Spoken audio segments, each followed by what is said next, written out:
everyone, today I've got a quick Google Docs tutorial for you. We're going to be showing you how to translate here in Google Docs. I've got this short little mini essay on the Grand Canyon and it's in Spanish, and I want to convert that over to English, but you can convert it to tons of other languages as well. So let's dive right into this.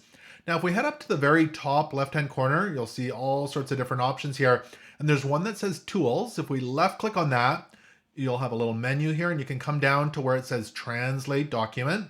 If you left click on that, it'll allow you to title the document. So currently it's translated copy of the title. I'm going to just change this to English because that's what we're changing it to. So I'm just going to say English. You can change yours to whatever you like. And then below that, it says choose a language. So if we select here, we can scroll through tons of different languages, Bengali, we've got Chinese, Dutch, Estonian, Finnish, etc. So go ahead and find the language you're wanting to do. The one I'm doing is English. We'll go ahead and select that.